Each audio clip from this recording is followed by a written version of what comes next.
soil. Good soil is the first place you got to start. Right, right. You can either have containers. There are a variety of different containers out now, made for vegetable gardening or any kind of container gardening. A lot of people are using smaller spaces to grow, so if they have to use something containerized. Also, a lot of people are doing vertical gardening, where you're actually growing things on the wall. You can use old pallets for that. You can use anything to grow up so that you don't take a whole lot of space. But when you're using a container, the most important thing is that you have the correct soil. What kind of soil do you put in a container? Do you dig it up out of the ground? Or do you throw it in the pot? Potting soil is what you use. Potting mix. If it doesn't say potting mix on the bag, you should not use it. If it says garden soil, you should not use it. If it says compost, you should not use it. It has to say potting mix or potting soil.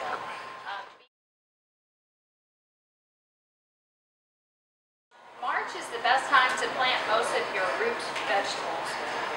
Being garlic, you can do carrots, you can do potatoes, you can do onions. And there's a few different ways you can plant those. You can plant them from seed, or you can buy the seed sets, which is just a starter bulb, essentially, that you're planting in the ground and then the plant grows out of the bulb. Or we also sell bundle sets, which I can show you guys. They're right before you go outside there, but it's essentially a bare root, like these strawberries here. It's just a bundle of bare roots. You put those in the ground and they come up really easy.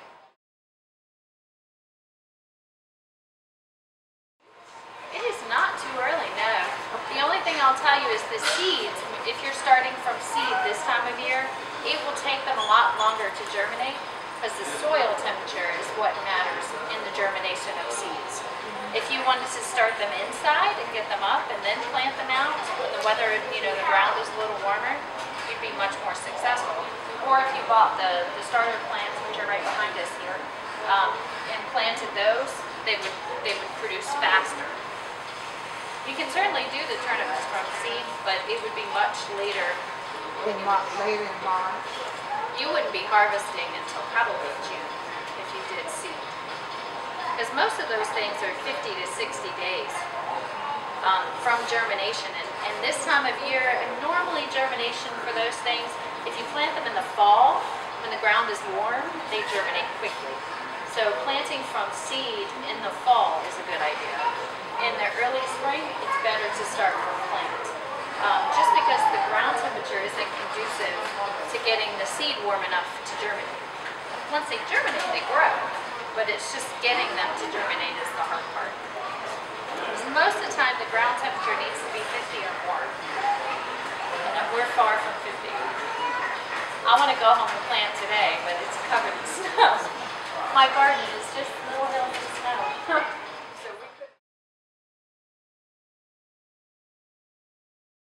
Thin them out.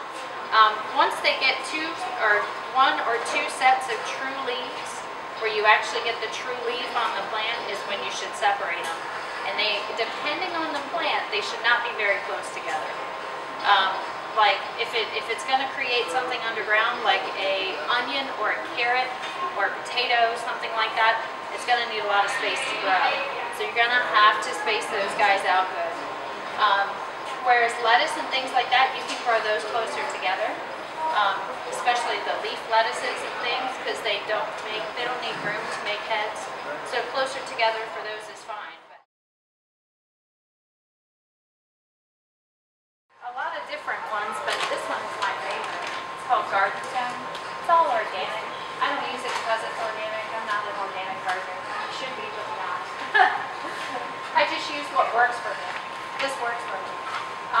It's not expensive, it's easy to use. Use it once a month. That's it, just once a month. And you can use it in containers, you can use it on the ground. It's really, really high in calcium, which is really important for good root development. Anybody grow tomatoes and get those nasty black spots on the bottom? Yes. You won't if you use this. This is good stuff. And then this is also really high in phosphorus. For most organic fertilizers are very high in phosphorus. This is. Phosphorus does nothing but promote root development and fruit. That's all it does. Nitrogen does the opposite. So if you're using a Miracle-Gro product or a 10-10-10, something like that, you're telling the plant to grow, grow, grow, grow. Well, we don't want it to grow. We want it to be healthy, but we want it to fruit, fruit, fruit, fruit. So you gotta tell it that because it doesn't know what to do. It wants to grow. So the fertilizer you give it is how you communicate it. So be sure that you're giving it the right message. I would do it today. When you plant it, put it down. And all vegetables? Yeah, beets, everything. Beets, tomatoes? Everything. Before I plant anything in my garden, I just spread it on the garden.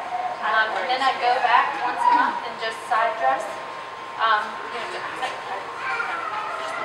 Look at the label and it tells you how much to use per area. But you just go right down the road, side dress them, and it's really easy. Once a month, you get a 40-pound bag. I think it's $15. It lasts me all season. Plant anything. The first thing you do after you plant it is water it in. Water it really well. You want to be sure that the ground is saturated. Then you let it dry between waterings. Most people tend to overwater their plants because they care so much about them, just want to see them grow. But it's actually better to let them get drier than it is to keep them wet. What time of day should you water? In the morning. Always in the morning. Exactly, exactly. Why in the morning? Because the sun's not out. Because the sun's not out yet to dry, it stays moist or moist. Well, a lot of people would say, why don't you just water at night? Because then it just stays wet and the sun's not up. Rot. Rot. She said it. That evil fungus comes out at night and takes over. Yes, you always want to water first thing in the morning. The idea is that the plants can use the water, they take it up, and then throughout the day they dry out. And that's what you want them to do. Because in the evening when the sun is going down and the dew is setting on the grass and all those little rock guys are out there, they're starting to come out and attack. You want to be sure that your plants are able to be dry at that time so that they're not inviting that fungus to come in. Because a lot of times if you get water on your leaves and things like that and it's humid and hot, it doesn't get to dry out well at night. That's when you're going to get your fungal problems. So always water in the morning. The plant has all day long to dry out, and then you're going to go out the next morning and water it again. Something else there for a year. Put parsley there or something else, and move the oregano to another spot. Because sometimes fungus problems stay in the soil for a number of years. So rotating that to a different place and putting something else in its place whatever you put there will pull that fungus out and it's not as effective as the oregano. That's why when you plant your tomatoes and things like that, you should rotate your crops every 3 years so that if you get anything going on in the soil, you're not feeding the problem year after year after year. You're putting something else there that's going to take it out for you. Beans do a great job of cleaning the soil. So planting snap beans or bush beans or pole beans or peas or whatever you want in the place where you keep your tomatoes generally is a good idea for 2 years. You kind of have to always be moving your garden around. Keeping it in the same place is bad. Change is good. Change is good. But be sure that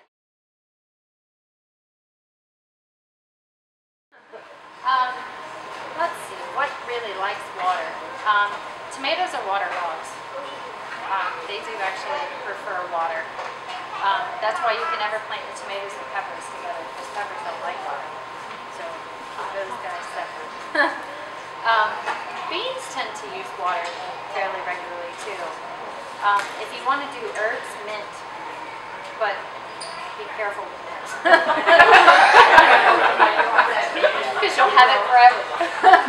I found that out with peppers too. that one she knows. It comes up everywhere.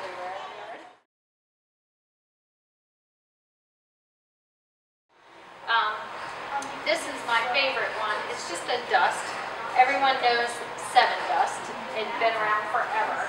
This is called dipel dust. So you use it the same way. It's all organic. The only thing that's in it is called BT.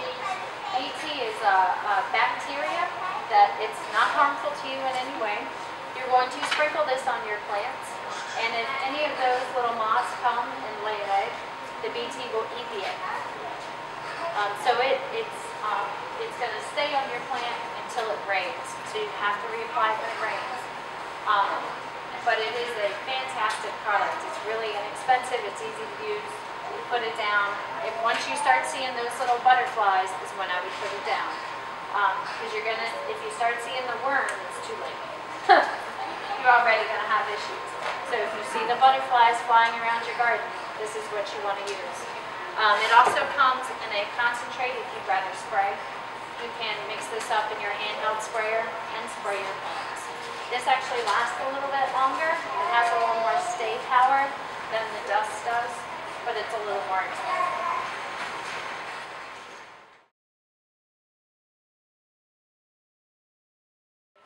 The bird netting is actually really lightweight. It's like fishing line, kind of, is what they use, but they make a net out of it.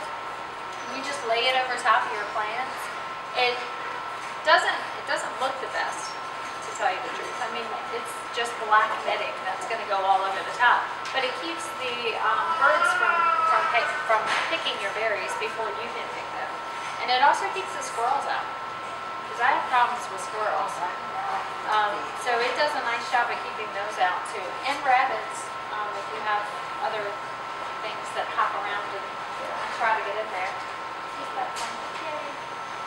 We also sell this as deer netting in a big roll. So if you need a lot of it, you can get a lot of it for inexpensive. It's woven. It's like fishing string, but it's black. Did you have to apply a frame to hold it away from the plant, or you would just put it? No, you put it right on the plant.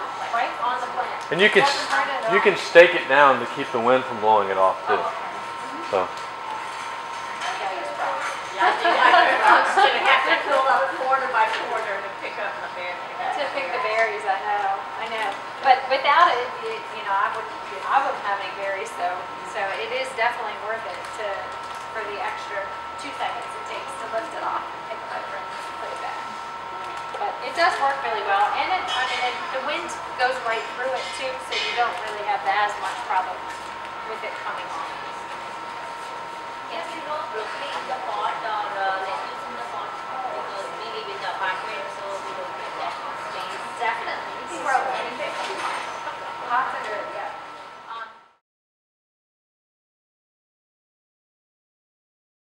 Most things actually grow better in a pot than they do in the ground in our area, because they don't have to fight the clay soil. I've tried. Anybody grow potatoes? Yeah? Yeah? Do you grow them in the ground? Attempted. Yes? I do sweet potatoes, but I never raised them. Yeah. And they do well. I've tried 3 years to grow them in the ground in my garden. And the plants come up and they look great, but the potatoes never get but like this big. They're teeny. Is that what it is? It's the clay. It's the clay. Because I always put them, I have 2 gardens. One of them I tend to. One of them I don't really do much to. But I still plant stuff in it. So, but the soil is, I don't amend the soil like I should. So I've never been successful growing them. Until last year, I grew them in a pot. I used an old trash can, and I grew them, and I just kept adding soil as the plants grew. And I dumped the pot out. I was so excited. I dumped the pot out in August, and I had potatoes. Potatoes! I was like, yay! But that potting soil made all the difference because it allowed the potato to expand, whereas my clay soil kept it too tight. So yeah, it's Holes in the trash can. Yeah, you just got a bunch of holes in the bottom. I've even seen they make things now, and I think we have some inside. They're called potato bags. The same sort of idea as the trash can. It's just a cylinder, and you just move it as it grows, and you keep adding soil. You've got to keep mounding the soil up as the plant grows so that the roots can keep growing and grow more potatoes. But it actually has flaps on the side where you can lift it up and pull the potato out and put the flat back down so the plant can keep growing. I'm like, wow, that's pretty inventive.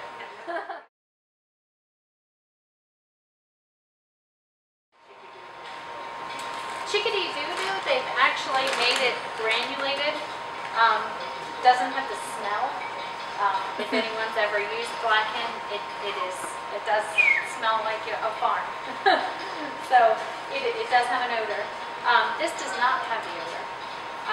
This also is pelletized, so it will be slow release. So it's not going to burn anything. And this we carry in a bunch of different sizes. We have a smaller bag like this one, and then we have some larger bags too.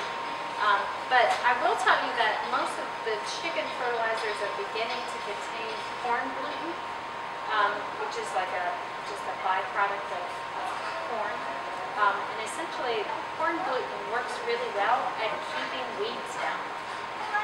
So if you use that in your garden, it will help keep the weeds down along with giving you fertilizer. Once you put this down, is there a certain period of time you have to wait prior to planting? Plant right away, yeah. The only thing that it would burn is just the leaves of something that's already existing. So if you put it down, if you know you're going to be planting, put it down and then plant, and you'll be fine. But if you already had a bunch planted and then you just broadcast it over top of it, if it lays on a leaf, it might burn.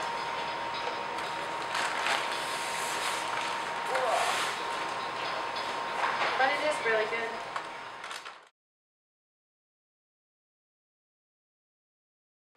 Compost has to be truly composted before you use it.